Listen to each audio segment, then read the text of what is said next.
To Celebrity Radio, it's Alex Belfield talking to some of the country's biggest stars and some of my favourite people, and we've got one for you today. Craig Charles, how are you? I'm good, how are you, man? Do you know, this is really easy for you, isn't it? Because you're normally on the other end of the mic now on Radio 2 interviewing other people. Now I get to interview you. I know, it's weird wearing a different hat. I prefer asking the questions, to be fair. Most people say that. I interviewed Parky once and he said the same. It's much more difficult answering them than asking them, isn't it? It really is. You have to face your sincerity a lot more. It's interesting, isn't it? I mean, when we look at your career, are you an actor or a presenter? The two are very different. Ooh, I started out as a poet, you know. I memean, so I always saw myself as a poet, really. I mean, I always carried on writing the poetry, even though I got off into the... Because it all started out, I was doing Wogan and Saturday Night Live as a poet, and a chap called Paul Jackson was leaving Saturday Night Live to go and produce this weird, curious science fiction sitcom on BBC Two called Red Dwarf, and I said, any chance I could have a part in it? And he went, no. And in the end, I hassled him so much that he gave me a chance to read for the part of Dave Lister, and I got it. And then so the comedy acting took over. I never stopped writing the poems. I used to write them, but not do them on the telly anymore. Mm-hmm. And then, of course, when I left Red Dwarf to do Robot Wars, the presenting sort of kicked in. Mm. And then while I was doing the presenting, I was doing some voiceover work, a thing called Takeshi's Castle, and that kind of took off as well. So it took me further away.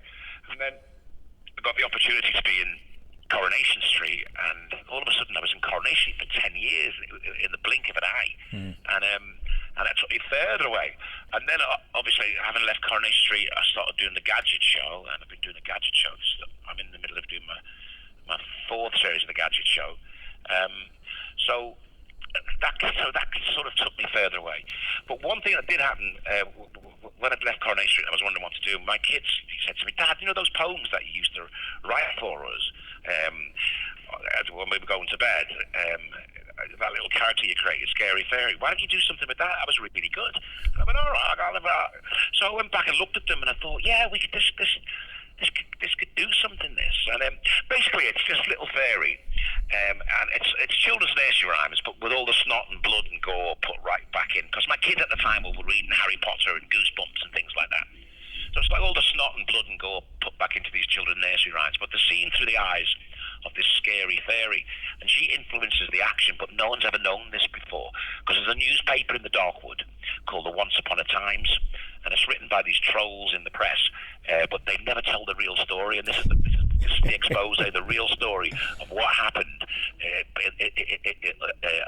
long ago in the Darkwood. So it's the real story of Hansel and Gretel, it's the real story of Little Red Riding Hood, Snow White, etc., etc.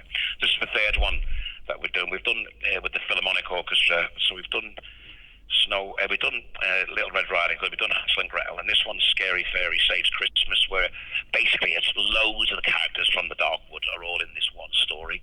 And we do it with a 95, what is the size of my band? 95-piece band. Isn't that incredible? Let's do the big plug. It's at the Lowry in Salford on the 4th and 5th of December. The ultimate funk and soul party, Craig Charles, Funks Up Christmas, commences a 2-night residency from Tuesday the 4th of December, featuring the exclusive Craig Charles DJ set. I mean, that's one thing we haven't even talked about yet. Then on Wednesday the 5th of December, you can join him with the BBC Philharmonic and the acclaimed singer Curtis Stigers, performing for BBC Radio 2's Friday Night is Music Night too. So, I mean, it's an amazing thing, this, and what a position to be in where they ask you to do it, because let's face it, you could be the greatest genius on earth, but if nobody cares, it's tough to get heard, isn't it? It's true, and I like this in a way because it kind of reflects this sort of eclectic nature of my career and my interests, really. So you're on the 4th, do the Funk and Soul Night, and we've got bands playing with us that I've listened to all my life, you know, bands like Odyssey, remember Native New Yorker, and Back to My Roots, stuff like that. Odyssey, we've got The Real Thing playing, we've got the Fantasy Funk Band, who were a band that were put together by the listeners to my radio show, where they voted for their favourite funk and soul drummer, favourite funk and soul bass player, guitarist, horn section, etc., etc., etc. And I just phoned them up and said, "Do you fancy being in the band?" And they all went, okay. So they're playing with us, and we've got some Northern Soul from Lorraine Silver, who's It was big in the Wigan Casino days and stuff like that. We've got Odyssey, the Real Thing. So that's going to be a real funk and soul disco party on the 4th. And then on the 5th, we've got the BBC Philharmonic Orchestra with myself doing the world premiere of Scary Fairy, and we've got Curtis Stigers as well. Yeah, so it's great to be able to work with all these people, and it's great to be asked. It's just, I'm in a very strange place at the moment. It's great to be busy as well, and sometimes a bit too busy. You've achieved some amazing things. I wonder whether for you, like me, radio is still the most fulfilling. You can stand at Wembley, or you can stand in front of 10,000 or meet the Queen, but sitting behind a microphone, being completely real, live and in control, there's no thrill like it, is there? Oh, that's brilliant. And Terry Wogan once said to me, Terry, what's it like, talking to 8 million people a day? And he said, no, Craig, no, you've got it wrong. I just talk to one. Yeah. And that's a great way of looking at it. You just talk to one person. It's just like I just like to have a conversation. It's like you're having a conversation. It just so happens that a million people are earwigging at the same time. Incredible. And I mean, when you do something like Coronation Street, you did it for nearly a decade. I guess it's the opposite of radio in a way, because it's so ponderous and slow. You're there such long hours, you work so hard, and it takes so long to create. I suppose the great thing about radio is you can go and do 2 hours in 2 hours, can't you? That's it. I mean, I kind of we have to do a bit of prep, but I on a Saturday I do 6 till 9 on 6 Music, and then I have an hour off where I go to the pub, have a couple of liveners, and I do 10 till midnight on Radio 2, and then we go and do a gig. So Saturdays are a big day for me, but it's not work. I mean, people say, Craig, you work so hard. It's like, what, playing music and talking nonsense? That's not work. Put me down for it. It's like my ideal job, and I love radio. I just love. I think it's a lot more intimate a medium than television is. And you're right, it is instant gratification, and you have got to think on your feet. You have got to have fairly quick brain to mouth functions, and it's. And you're right, you can get it all over and done with, and it's all over and done with. Next day is a new day, so I live my life. Don't look back, look forward. Yeah, amazing. And then we look at filling in for Steve Wright. Does that feeling ever become okay and normal, that the guests who are big stars know who you are before you have to introduce themselves? It's incredible, that feeling, isn't it? It is a good feeling. It's especially you talk to big stars and they work out that they're a fan of yours and they grew up watching you, and they're just as nervous talking to you as you are talking to them. And that whole thing, if you told me that when I was growing up in Liverpool, that I'd be in that situation, I would have called you a liar. It's sort of like, it just shows you, that if you can, the longer you last, you've got a chance of turning around wild man to national treasure. And what is your life now? I mean, the hedonism was a big thing of your sort of 30s, I suppose, 20s as well. At this point, are you now the sort of grown-up, sort of sensible person who's in bed by 8 o'clock, other than on Saturdays when you're working? No, I'm very. I've got 3 children. I've got a wife of 20 odd years. We live in the countryside. I've got a very, I've got a big family, a small circle of friends, and I'm too old for all that malarkey, to be honest. It's exhausting, isn't it? Yeah, being a party person is really quite tiring, especially if you've got to get up and do the school run. It's like a full-time job.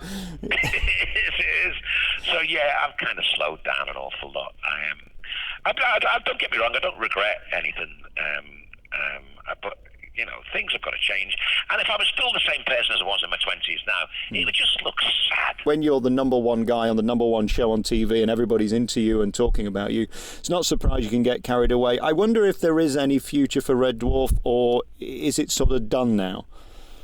No, we did Red Dwarf 12, came out last year, which won so many awards. And got really good reviews, which we never ever used to get in the past. Isn't it interesting? Yes, I know. So can we have some more, please? It was brilliant. Yeah, we're in talks now to make Red Dwarf 13, which will probably happen sometime next year. So a lot of it is just the difficulties with getting the 4 of us back in a room. It's like trying to put a rock band together when everyone's gone off and had solo careers and stuff like that, Almost torched by your own petard, aren't you, really? Being too good. Yeah. If you were less successful, it'd be easier.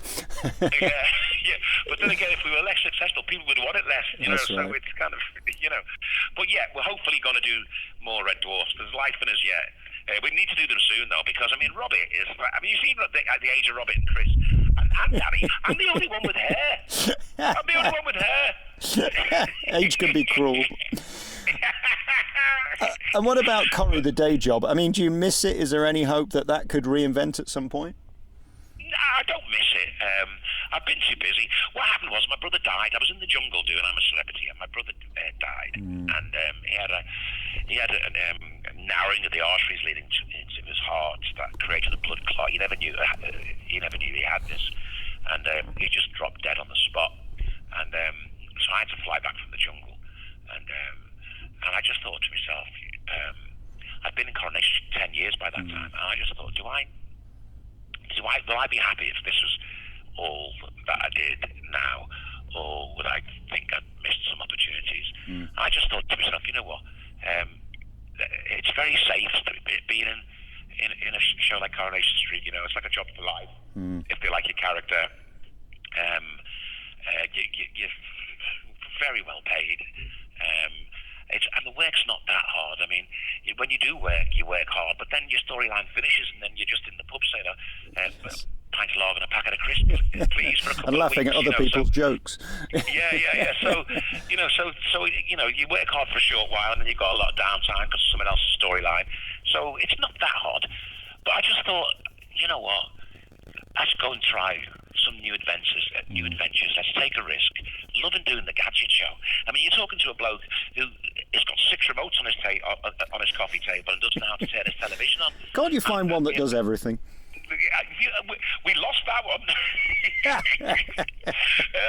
So hopefully, so I'm enjoying learning about gadgets, and I'm bringing a very much of an everyman feel to that. I'm doing it not like, hey, I'm an expert. I'm doing it like, okay, how does it work? Is it easy to work? How much does it cost? Is it worth it? Is it progress for progress's sake? And so that's my sort of the way I'm approaching the gadget show, and it seems to be going down really well. The figures are up, and people are enjoying it, and I'm enjoying it. So I wouldn't have had that adventure if I was still doing Coronation Street. I wouldn't be able to go and do a lot of the DJ shows that I'm doing, where we're traveling the world, playing Ibiza and playing Corfu and playing Australia and America, and I wouldn't be able to do that if I was doing Coronation Street. So, I'm getting new adventures in. I'm 54, and there's life in the old dog yet, but I just want to, as I say, look forward rather than look back. And 10 years, I had 10 great years at Corrie, but 10 years is 10 years, and you could end up being in that show for your whole life if you're not careful. And I guess that must have been the longest flight home of your life. And isn't it a shame that you have to have sort of a seminal moment like that to reevaluate and see where you are, and for that to be sort of a guiding light to your happiness now? Yeah, I know. And a really sad thing was, me and my brother had fallen out, and we weren't talking at the time. And he texted me before I was going into the jungle saying, hey, Craig, let's hook up and have a chat, talk things over. And I couldn't get back to him because you're not allowed to tell anyone that you're going in the jungle as part of the contract, Right. So I thought, I'll go in the jungle, I'll get this done, I'll come back out, and we'll all be ready. We'll all have a big family Christmas, and bygones be bygones, that kind of thing. And that never happened. So it alters the way you think of things. So I try not to go to sleep on an argument now. Try and live my life in a lot more forgiving manner, and be a lot kinder to people, and because it could happen to anyone. And it's over. Listen, we wish you well. Thank you so much for your time. I'm a big fan of what you do, and you've brought so much joy to generations. And that's the scary thing about being 54. There's kids of kids of kids who now love what you do. That's a bit weird. It is a bit weird. I'm talking about grown men coming up to me and saying, oh, God, my mum used to let me stay up and watch you on the telly. I'm like, what? You can see Craig Charles with his Funks Up Christmas at the Lyric Theatre at the Lowry. You can see that at the Keys in Salford. Brilliant, on Tuesday, 4th of December. Then Craig Charles' Scary Fairy Saves Christmas premiere at the Lyric Theatre, the Lowry. And that, of course, is on Wednesday, the 5th of December. A busy Christmas for you. Thank you so much for your time. It's been a joy talking to you. Cheers, man.